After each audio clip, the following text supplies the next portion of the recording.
ही हम कह लें कि नीतीश कुमार के सामने महाराष्ट्र क्या है भाई, नीतीश कुमार सामने किसी का नहीं चलेगा। लेकिन उसके पीछे नीतीश कुमार के साथ कभी कभी आप देखे हुए कि सिक्के का दोनों पहलू अगर नहीं हो तो सिक्का अनचलुआ हो जाता है, खोटा हो जाता है। नीतीश कुमार के पास सिक्के का एक पहलू है, एक पहलू या तो भाजपा से उनको लेना होगा या राजद से लेना होगा, और नीतीश कुमार इसी की तैयारी कर रहे हैं। अब इन सारी बातों में आप उठा करके देख लीजिएगा तो 27% ओबीसी में 14% अकेले कुमार या भारतीय जनता पार्टी, किसी में भी लालू प्रसाद से लड़ने की ताकत नहीं, अकेले नहीं है, अकेले नहीं है। इसीलिए कोई भी गठबंधन में ही आता है। और गठबंधन की राजनीति पिछले आज भी जो सरकार चल रही, चाहे बिहार की सरकार हो या केंद्र की सरकार हो, वो गठबंधन के कारण ही टिकी हुई है। खैर, इन सारी बातों से आगे हम बढ़ते हैं। हम कई बार बता चुके हैं, आपको याद होगा कि पहले हम कहा करते थे कि कुशवाहा की भारतीय जनता पार्टी के बहुत ही लॉयल यादव नेता है। रामकृपाल यादव की बात कर लीजिए, उन्होंने जब से भारतीय जनता पार्टी में अपना पैर रखा है, पैर भी सपने में भी उन्होंने पैर बाहर नहीं निकाला है। बिल्कुल बिल्कुल। लेकिन आज उनकी जो स्थिति है चुनाव हारने के बाद, उनको किस तरह से स्थिति है, हमने आपको याद होगा कि बताया था कि MY समीकरण जो है वो लालू तक ही सीमित रह जाएगा या उसको आगे बढ़ाया जाएगा।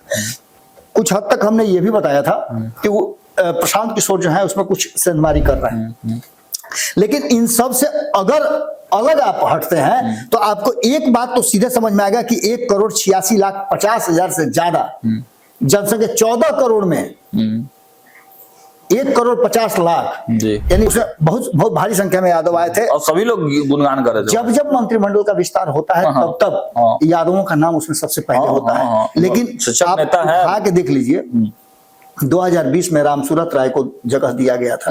केंद्रीय मंत्रिमंडल की मैं बात नहीं कर रहा हूं, उसमें तपावन के लिए वो नित्यानंद राय को रखा गया है। लेकिन बिहार में 36 में से सिर्फ एक यादव का होना इस बात की तरफ इशारा करता है कि यादवों से कितना दूरी बना करके रख रहे हैं। और आपको ये पता है कि यादव आपको वोट नहीं देगा, तो अगर यादव वोट आपको नहीं देगा तो क्या कि जब आप खेत बधार में जाते होइएगा तो एक छोटा सा मेड़ देखते होइएगा, जो कमजोर अगर कोई खेत वाला होता है ना तो क्या करता है कि अपने खेतों में मेड़ बनाता है, बीचे बीच नहीं बनाता है, वो अपने ही खेत में मेड़ बना देता है उसका हिस्सा छोड़ करके, कि कहीं वो ऐसा नहीं कि आकर के नापे तो कहे कि अरे तो मेड़ बीचे बीच तो बनाया तो अपने बनाओ। नीतीश कुमार ने वो बैरियर बना दिया, वो मेड़ लगा दिया है, जिस मेड़ में नीतीश कुमार को ये पता है कि अगर भारतीय जनता पार्टी नीतीश कुमार के साथ कुछ 19-20 करती है तो उसके लिए नोरमा ग्रुप जो सोचता है वो करता है, आपके अपने सपनों का आशियाना। नमस्कार, मैं हूं सागर कुमार, भारत लाइव देख रहे हैं आप। सुबह सुबह तमाम दर्शकों को बहुत बहुत स्वागत है। देखिए, कल बिहार में बड़का खेला हो गया है, आपने देखा और आप तक खबरें भी आई हैं। सब लोग यही बोल रहे हैं कि आखिर ये क्या हो गया। मंत्रिमंडल का विस्तार तक तो ठीक था, लेकिन ये कैसा मंत्रिमंडल विस्तार जब 5 गठबंधनों वाला गठबंधन में से केवल एक ही दल के 7 विधायक मंत्री बन जाते हैं और बाकी 4 दल टुकुर टुकुर ताकते रह जाते हैं। देखिए, आज इसी की चर्चा करेंगे कि क्या नीतीश के चक्रव्यूह में फंस गए हैं मोदी। यादव को मंत्रिमंडल से बाहर रखने की किसने स्क्रिप्ट रच दी है। सीधे बाबा के पास चलते हैं और समझने का प्रयास करते हैं, बाबा क्या हो गया। देखिए सागर, आने वाला 2025 का चुनाव जो है ना 2 सेक्टर में बट गया है। एक सेक्टर है जिसमें यादव और मुसलमान होंगे और दूसरा सेक्टर हो गया है जिसमें बाकी के लोग होंगे। आपको याद होगा, आपके साथ एक बड़े नेता से हमारी बातचीत हो रही थी, तो उन्होंने साफ तरीके से एक ही बात कहा था कि नीतीश कुमार या भारतीय जनता पार्टी, किसी में भी लालू प्रसाद से लड़ने की ताकत नहीं, अकेले नहीं है, अकेले नहीं है। इसीलिए कोई भी गठबंधन में ही आता है। और गठबंधन की राजनीति पिछले 3 दशक से चल रही है, जो कि काफी फ्रूटफुल भी है। और इस गठबंधन की राजनीति ने ही आज भारतीय जनता पार्टी हो, लालू प्रसाद हो या नीतीश कुमार हो, सबको सत्ता में लाया है। बिल्कुल। आज भी जो सरकार चल रही, चाहे बिहार की सरकार हो या केंद्र की सरकार हो, वो गठबंधन के कारण ही टिकी हुई है। खैर, इन सारी बातों से आगे हम बढ़ते हैं। हम कई बार बता चुके हैं, आपको याद होगा कि पहले हम कहा करते थे कि कुशवाहा की कब्रगाह बन गई है जनता दल यूनाइटेड, कारण कि बारी बारी से कुशवाहा वहां से भाग रहे थे। लेकिन अब ये कहने के लिए मजबूर होना पड़ रहा है कि यादवों की कब्रगाह बन गई है भारतीय जनता पार्टी। भारतीय जनता पार्टी क्यों बनी है, इसके पीछे का कारण क्या है, जबकि भारतीय जनता पार्टी के बहुत ही लॉयल यादव नेता हैं। रामकृपाल यादव की बात कर लीजिए, उन्होंने जब से भारतीय जनता पार्टी में अपना पैर रखा है, तब से आधा पैर भी, सपने में भी उन्होंने पैर बाहर नहीं निकाला है। बिल्कुल बिल्कुल। लेकिन आज उनकी जो स्थिति है, चुनाव हारने के बाद उनको किस तरह से साइडलाइन किया गया है, ये आप अच्छी तरह से देख रहे होंगे। दूसरी तरफ आपको याद होगा कि पूरे देश भर के यादवों को एक मोहन यादव से आप पटा लीजिएगा क्या, जिससे अगर जातीय जनगणना की बात करें हम, तो ओबीसी में अकेली आधा से ज्यादा 14% जिन समाज की उपस्थिति है, हमने आपको याद होगा कि बताया था कि MY समीकरण जो है वो लालू तक ही सीमित रह जाएगा या उसको आगे बढ़ाया जाएगा। कुछ हद तक हमने ये भी बताया था कि वो प्रशांत किशोर जो है उसमें कुछ सेंधमारी कर रहे हैं। लेकिन इन सब से अगर अलग आप हटते हैं तो आपको एक बात तो सीधे समझ में आएगा कि 1,86,50,000 से ज्यादा जनसंख्या, 14 करोड़ में 1,50,00,000 यानी 1.5 करोड़ से ज्यादा अगर एक समाज के लोग हों, तो निश्चित रूप से उनकी, आप अभी देख रहे होंगे ना कुशवाहा समाज, अभी आप देख रहे होंगे कि तांती तत्वा समाज, ये भी अपनी जनसंख्या बता रहे हैं कि 80 लाख के हम आसपास है, और इतना सब कुछ कर रहे हैं। तो आप समझिए ना कि जिस यादव समाज को लेकर के लालू प्रसाद 15 साल तक शासन में रहे, अब उस यादव को इग्नोर, उस यादव समाज को आप इग्नोर करके चल रहे हैं, तो या तो आप ये समझ के चल रहे हैं कि यादव समाज आपको वोट नहीं देगा, इसलिए उनको देने की क्या जरूरत है, बाकी के लोगों में बांट दीजिए, डिस्ट्रीब्यूट कर दीजिए। दूसरी तरफ आप उसके लिए अपने आप को तैयार नहीं समझ रहे हैं। तो सबसे बड़ी बात यह है कि यादव समाज के लोग, जो यही कारण है कि बिहार में आपने देखा होगा कि अभी अभी एक कार्यक्रम हुआ था आज से साल भर पहले, जब सरकार बदल रही थी, पिछले साल जनवरी के आसपास से कृष्ण चेतना परिषद, हाँ, श्री कृष्ण चेतना परिषद करके एक संगठन बनाया गया जिसमें यादव और भर भर के यादव उसमें आए थे, बहुत भारी संख्या में यादव आए थे, और सभी लोग गुणगान कर रहे थे। जब जब मंत्रिमंडल का विस्तार होता है तब यादवों का नाम उसमें सबसे पहले होता है। लेकिन आप उठा के देख लीजिए, 2020 में रामसूरत राय को जगह दिया गया था। केंद्रीय मंत्रिमंडल की मैं बात नहीं कर रहा हूं, उसमें तपावन के लिए वो नित्यानंद राय को रखा गया। लेकिन बिहार में 36 में से सिर्फ एक यादव का होना इस बात की तरफ इशारा करता है कि यादवों से कितना दूरी बना करके रख रहे हैं, और आपको ये पता है कि यादव आपको वोट नहीं देगा। तो अगर यादव वोट आपको नहीं देगा तो क्या उसके वोट की जरूरत आपको नहीं है, या इसमें कोई बहुत बड़ी साजिश है? मेरी नजर में ये बहुत बड़ी साजिश है, और इस साजिश को करने वाले सूत्रधार जो हैं वो नीतीश कुमार हैं। नीतीश कुमार है, बिल्कुल।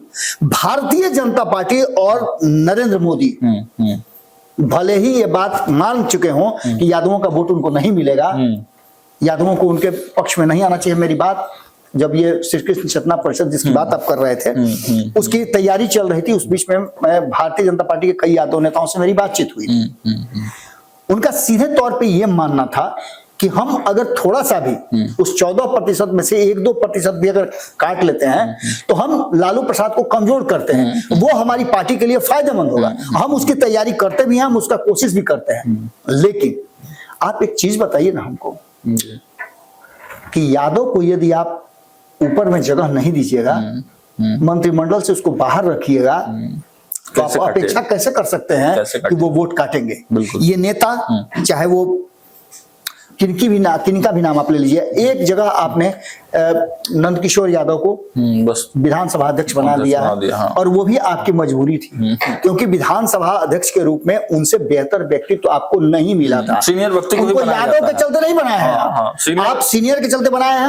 आप जानते हैं कि सामंजस्य बिठाने में और लोगों को अपने पक्ष में करने में वो सीनियर मोस्ट लीडर हैं, इसलिए आपने विजय सिन्हा को बनाया। नतीजा सदन में जो हुआ सबको पता है।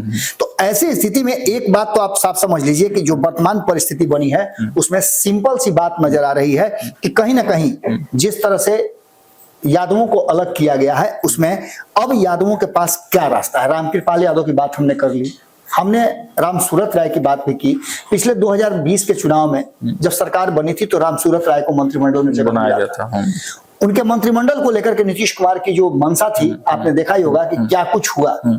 जितने भी यादव नेता हैं, चाहे वो एक विजेंद्र यादव को छोड़ करके बाकी नीतीश कुमार के गुट ग्रुप में कोई भी यादव नेता नहीं है। और वहां भी थोड़ा सा अंडरस्टैंडिंग प्रॉब्लम है। जब हम आपको बताएंगे ना सागर कि क्यों ऐसा नीतीश कुमार करते हैं, तो आपके पैर के नीचे से जमीन खिसक जाएगी। अच्छा, ये बहुत बड़ी स्ट्रेटजी है नीतीश कुमार की। चाल, मतलब काम तो किया है भाजपा ने, लेकिन उसके पीछे नीतीश कुमार है। आप एक बात समझिए ना, आप ठीक है, आप मंत्रिमंडल में शामिल कीजिए, मंत्रिमंडल का बॉस कौन है?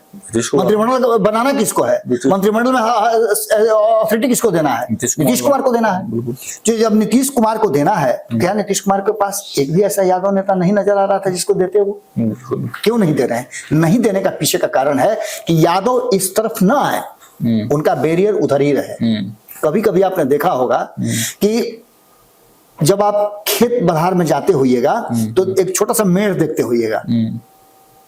जो कमजोर अगर कोई खेत वाला होता है ना, तो क्या करता है कि अपने खेतों में मेड़ बनाता है, बीचों बीच नहीं बनाता है।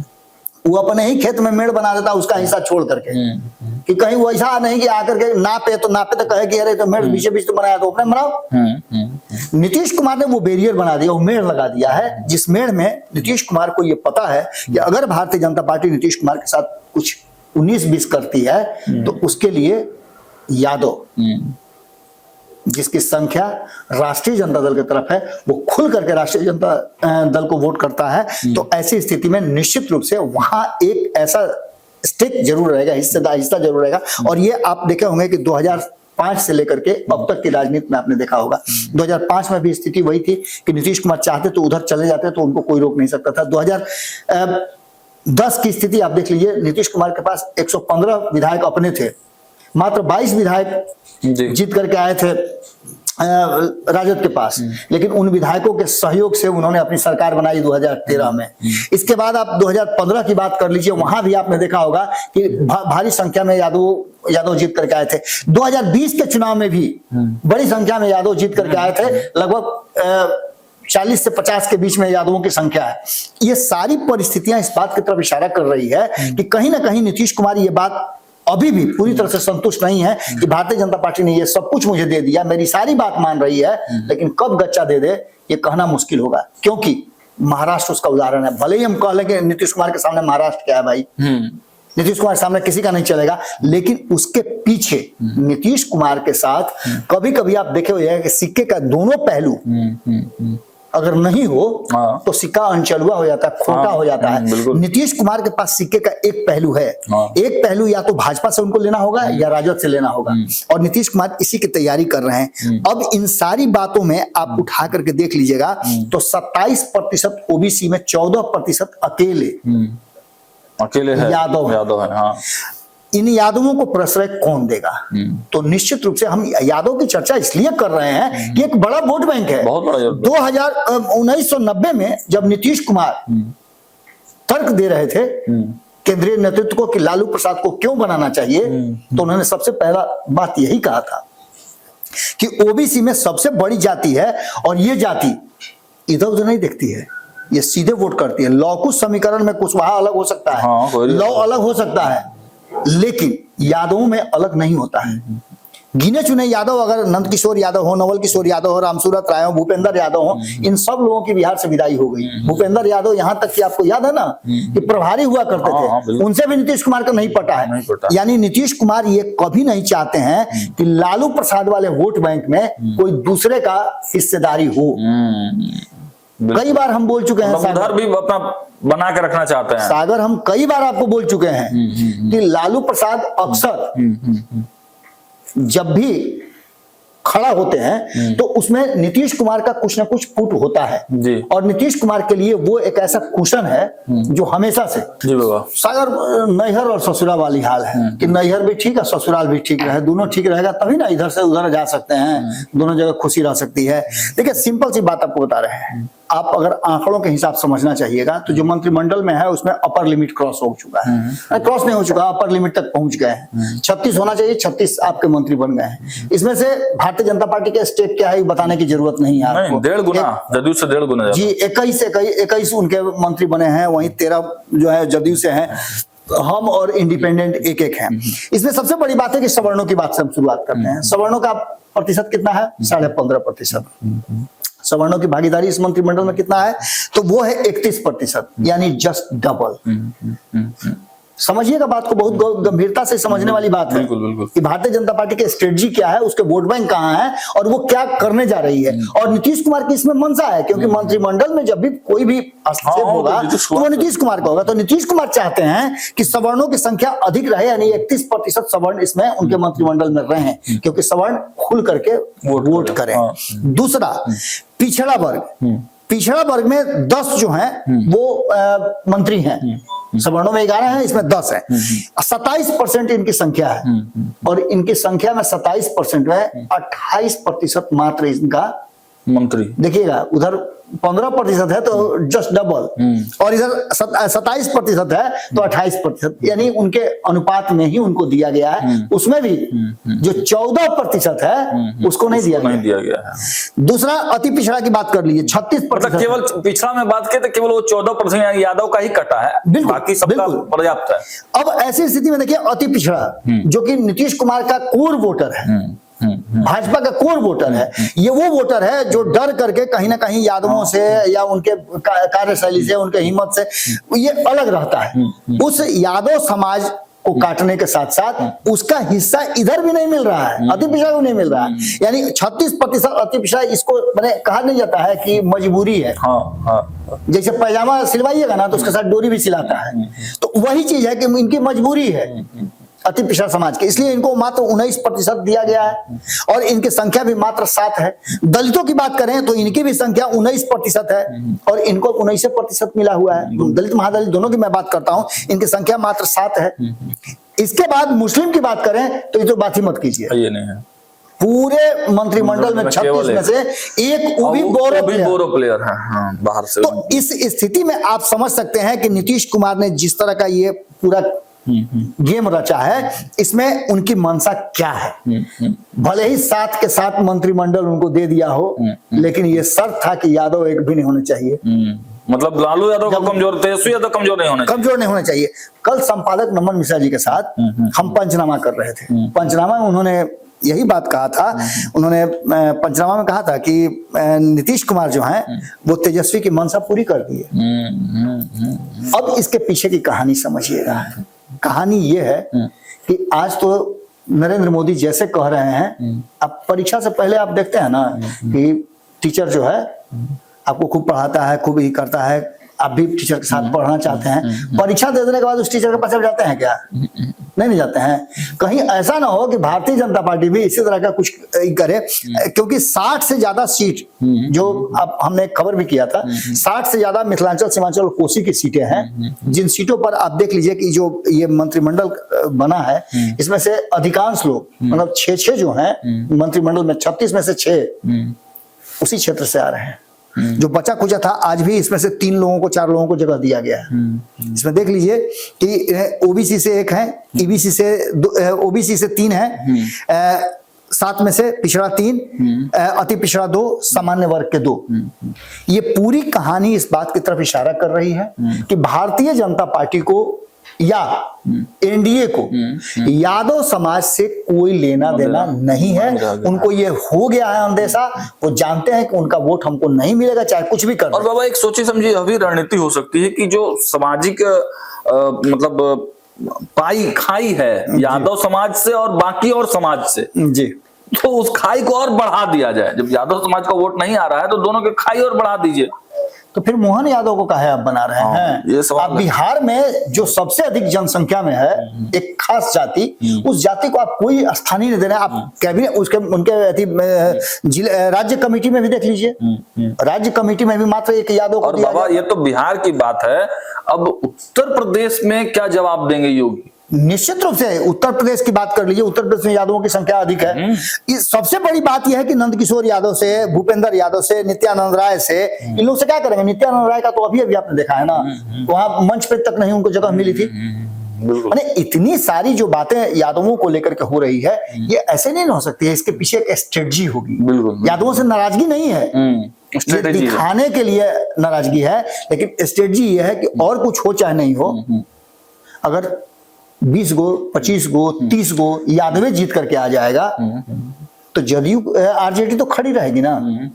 और ये तो आप मान सकते हैं ना कि यादवों का जहां बहुल क्षेत्र है वहां से 30 32 35 की संख्या में लोग जीत करके आते हैं। बिल्कुल बिल्कुल। नीतीश के खेमे में भी मात्र एक जीत करके आए हैं। और तो ये सभी परिस्थितियां घुमा फिरा करके आप देखिएगा कि वहीं आकर के पैदा हो रही हैं कि नीतीश कुमार की इसमें बड़ी स्ट्रेटजी है, और नीतीश कुमार आने वाले समय के लिए भी ये तैयारी कर रहे हैं कि अगर भारतीय जनता पार्टी उनके साथ किसी भी तरह का कोई छल करे, धोखा करे, तो महाराष्ट्र वाली स्थिति ना हो। उनकी स्थिति ऐसी जरूर रहे कि नीतीश कुमार सरकार बनाने दूसरे खेमे में जा सके।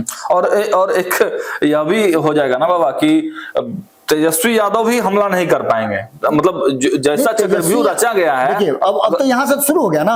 अब तेजस्वी यादव का सुने होगा मनो स्मृति तो फलान ठिकान ये वो, अभी आपने देखा होगा उन्हीं के चंद्रशेखर जो थे मंत्री पहले, तो क्या क्या बोले हैं आप सुने ही होंगे। तो ये सभी चीजें घुमा फिरा करके उसी दिशा में जा रही है। कई लोगों ने तो ये लिखना भी शुरू कर दिया कि फलाना फलाना फलाना नहीं है। आप बता रहे थे पप्पू यादव की बात, एक श्लोक पढ़ रहे थे पप्पू यादव जो कि बुद्धम शरणम गच्छामि करते हैं, और जब उनको कोट करना होता है तो संस्कृत याद आने लगता है, बाकी चीज याद है। चलिए इन सारी बातों के साथ साथ ये बात तो तय मान के चलिए कि जो कुशवाहा का कब्रगाह कहा जाता था जदयू, अब यादवों का कब्रगाह भाजपा बनती जा रही है। इससे आप इनकार नहीं कर सकते हैं। नवल किशोर यादव की बात कर लें, रामकृपाल यादव की बात कर लें, रामसूरत राय की बात कर लें, भूपेंद्र यादव की बात कर लें, नित्यानंद राय की, गायत्री देवी की, मिश्री लाल यादव की बात कर लें, प्रहलाद यादव आया है, जयप्रकाश यादव, जो इन सभी की बात जो कर लीजिए, वो कहलगांव वाले विधायक जी, मैं नाम पवन यादव, उन सारे लोगों की बात कर लीजिए। पवन यादव भी बहुत हद तक पिछली बार भी उनका नाम आया था कि उनको मंत्रिमंडल, लेकिन देखिए अब इसमें सवाल ये उठता है ना कि ये यादव समाज के लोग भी दबदब के रहते हैं, डर के रहते हैं। इनको लगता है कि भाई पार्टी कुछ उन पर एक्शन न ले। इनको भी चाहिए कि मुखर होकर के खुल करके अब ऊपर आना। एक आप कार्यक्रम कर लिए, मोहन यादव को बुला लिए, बिहार में नहीं थे यादव, आप मोहन यादव को बुला लिए, तो आप अलग क्या कहते तेजस्वी यादव से? तेजस्वी यादव अपना कोच रखे हुए हैं, आप बाहर से बुला करके यादव सम्मान करते हैं। तो देखा आपने आज का चर्चा गरम, साफ साफ स्पष्ट जो चक्रव्यूह नीतीश कुमार ने रचा है उसमें भारतीय जनता पार्टी कहीं ना कहीं घिरती हुई नजर आ रही है। भले है और चैनलों पर और जगहों पर आपको यह सुनने को जरूर मिला होगा कि नीतीश कुमार का चेहरा है लेकिन सत्ता भाजपा के पास है, लेकिन नीतीश कुमार है। इतना आसान है, इतना आसान है नीतीश कुमार को समझना, आसान है समझ। बाबा है, वो बाबा भी कहते हैं कि हम भी थोड़ा ही बहुत समझ पाते हैं नीतीश कुमार को।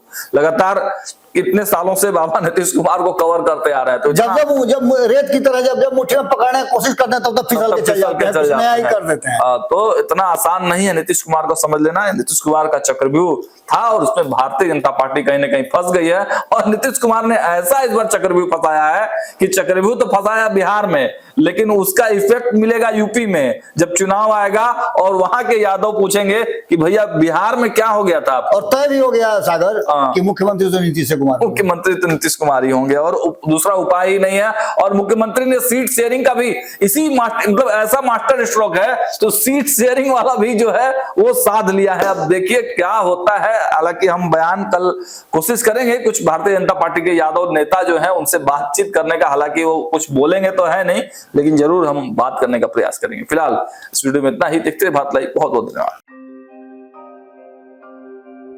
आपके सपनों को हमने सजाया है, ई होम्स पैनोरामा को हमने बनाया है। ई होम्स मेरा एक सपना था जिसपे मैं पिछले 4 साल से काम कर रहा था। हमने जो बनाया है वो सबने है माना। ई होम्स पैनोरामा में हो आपका भी आशियाना। और फाइनली हमने 2021 में इस प्रोजेक्ट को लॉन्च किया। बहुत लोग अप्रिशिएट कर रहे हैं कि पूर्णिया जैसे शहर में, बिहार के, एक तो बिहार की बात करें उसमें भी पूर्णिया जैसे छोटे जगह में इस तरह का लाइफस्टाइल देना, ये सुन के हम लोगों को बहुत अच्छा लगता है। ई होम्स में हमने कुछ और भी किया है, जैसे हम जिस जगह में रह रहे हैं हमारे फैमिली सिक्योर हो, उनको सिक्योरिटी का ध्यान में रखा है। आपकी सुविधा और सुरक्षा आपके लिए खास है, ये आपका विश्वास है। इसमें आर्टिफिशियल इंटेलिजेंस का 7 लेयर सिक्योरिटी का हमने इस्तेमाल किया है। लस ग्रीन कैंपस को बनाया है। यदि हमारा बाउंड्री वाल है तो वो वर्टिकल गार्डन है। ये जितनी भी फैसिलिटी होता है एक इंटरनेशनल टाउनशिप में, ई होम्स है, ये हम लोग विश्वास नहीं कर पा रहे हैं। जो भी हमारे मित्र दोस्त या जो भी हमारे बाहर के बाहर आते हैं तो हम लोगों को बहुत अच्छा सुनने को मिलता है और बहुत अच्छा क्रेडिट मिल रहा है। वो सारा हमने सिर्फ एक बिल्डिंग नहीं बनाया, हमने एक बहुत अच्छा लाइफस्टाइल दिया ई होम्स में, और मेरा एक सपना था जिसको मैं आज फुलफिल होते हुए देख पा रहा हूँ। ये आपका आवास है। ई होम्स पैनोरामा में अब आपका निवास है। E homes Panorama, luxurious lifestyle redefined. Panorama group, जो सोचता है वो करता है। अगर ये वीडियो पसंद आई और वह बिहार के राजनीति और बिहारियत से सरोकार रखेनी तो सब्सक्राइब बटन दबा के चैनल के सब्सक्राइब कर ली। ओजे एगो घंटी बा, ओकरा बटन दबा देला से कुल सटीक और मारक खबर रुआ मुफ्त में मिल जाई। अगर रुआ पत्रकारिता के हमनी के नया प्रयोग में सहयोग कर चाहतानी तो ज्वाइन बटन दबा दी। पेटीएम नंबर नोट कर ली 9386816700।